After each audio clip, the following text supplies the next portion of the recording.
իրանք ապրող մարմիններ լինեն, ապրող, այսինքն կենթանի մարմիններ լինեն, որովհետև եղել է այլ, այնպես որ նայեք միշտ էլ եղել են խորհուրդները, բայց կարող է տարիներով նիշ չեն արել կամ արել են, ինչ խնդրեմ համեցեք։ Տերը ուղիղ հեռարձակվում են, պարոն վարչապետ։ Գմեկու մեջ համեցեք։ Պարոն վարչապետ, հենց այդ նպատակով նաև աշխատակազմ վարչություն է ստեղծվել, որը հետևում է այդ աշխատանքներին, համակարգում է, մենք պարբերաբար հանդիպումներ ենք ունենում քաղաքասարակության ներկայացուցիչների հետ, որպեսզի նաև այդ խնդիրները հասկանանք, ամբողջությամբ նոր կարգով են ձևավորվել նախարարներին կից հասարակական խորհուրդները, այնտեղ մեխանիզմներ ենք դրել, որից չկարողանան նախարարները խուսափել։ Համեցեք։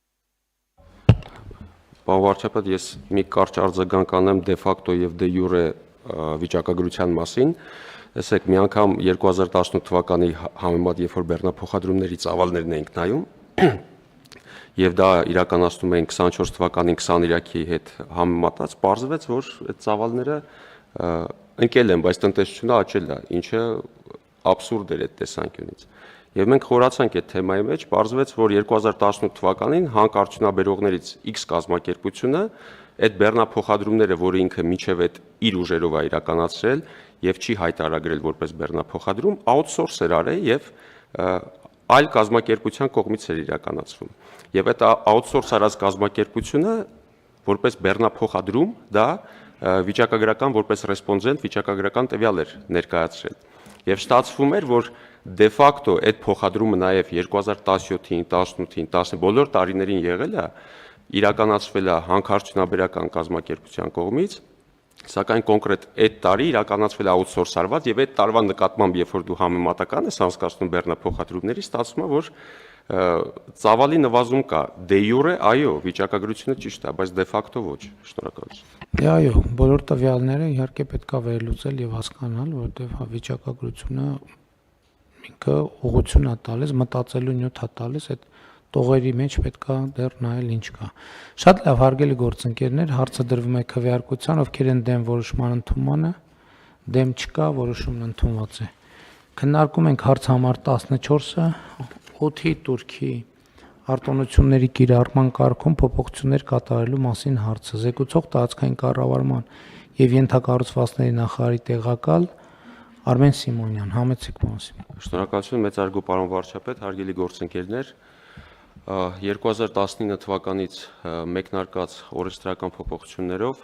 մասնավորապես պետական տուրքի մասին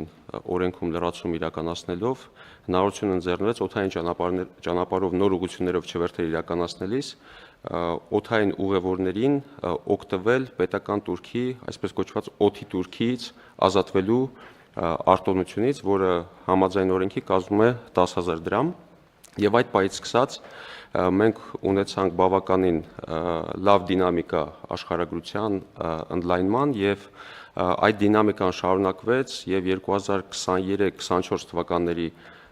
թվերով մենք տեսանք, որ հասել ենք որոշակի պլատոյի, այսինքն հագեցվածության այդ որոշումների եւ այլ որոշումների արդյունքներով Արդյունքում 25 թվականին մենք նաև կառավարության կողմից ընդունվեց սուբսիդավորման ծրագիր նոր ուղղություններով եւ դրանից օգտվեցին այս պահին ունենք երկու ավիաընկերություն, որոնք օգտվում են եւ 25 թվականին արձանագրեցինք 7.5% աճ 24 թվականի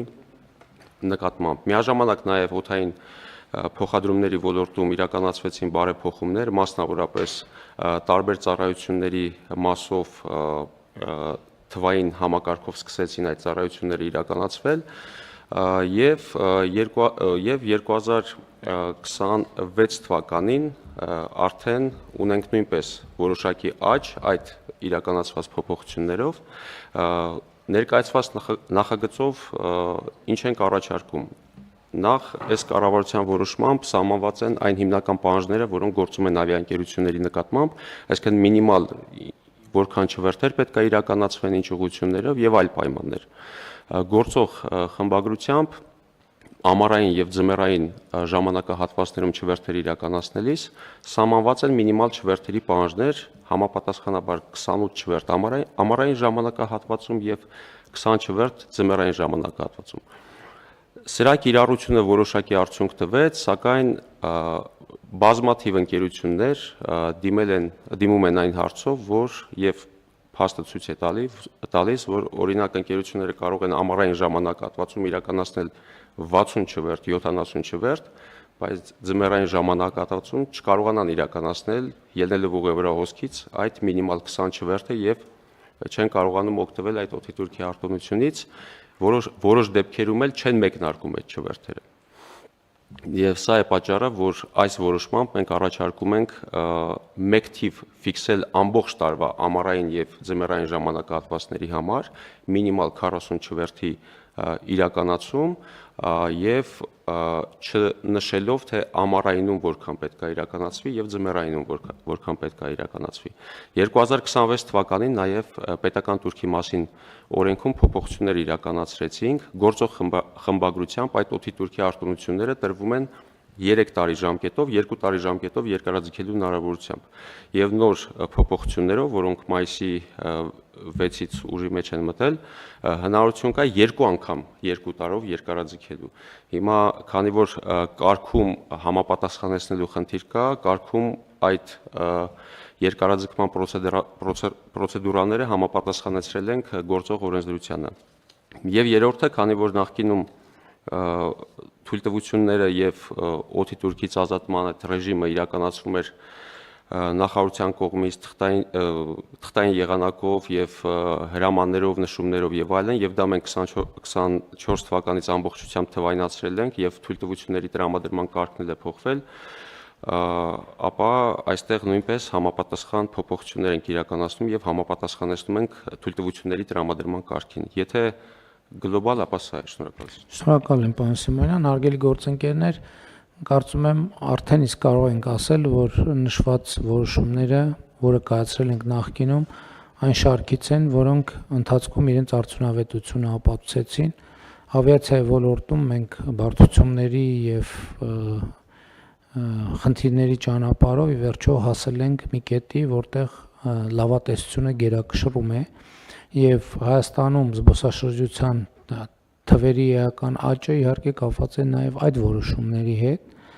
եւ կարծում եմ արժևում մենք ավիացիայի ոլորտում երկու հիմնական առանցքային խնդիր կա, որը պետք է լուծենք։ Առաջինը Զվարթնոց օդանավակայանի հետագա զարգացման արդեն իսկ համաձայնեցված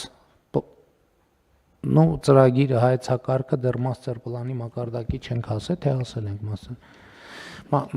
Այսինքն Զվարթնոց օդանավական կարճ ասած չի հերիքում։ Պրոբլեմը պետք է ընդլայնվի հնարավորինս արագ տեմպերով։ Երկրորդը քաղաքացիական ավիացիայի կոմիտեի, այսինքն մարմնի այնպիսի բարեփոխումը, որտեղ մենք կարողանանք լիարժեք այն ներուժը, որ մեզ հնարավորություն կտա ունենալ միջազգային մակարդակի ավիացիոն անվտանգության ստանդարտներ եւ ոչ միայն ունենալ, այլև դրանք անդադ թարմացնել եւ դրանց կիրառման պատշաճ որակը ապահովել, դա նույնպես անհետաձգելի հարց է։ Ուզում եմ հիշեցնել, որ մենք օրակարգում ունենք Սյունիք օդանավակայանի միջազգայինի կարգավիճակ տալու հարցը, դա շատ մեծ տնային աշխատանք է պահանջելու մեզնից, եւ իհարկե Շիրակ օդանավակայանի հետագա զարգացման հետ կապված աշխատանքները, որը այս համատեքստում իհարկե կրկին դիտարկելի է,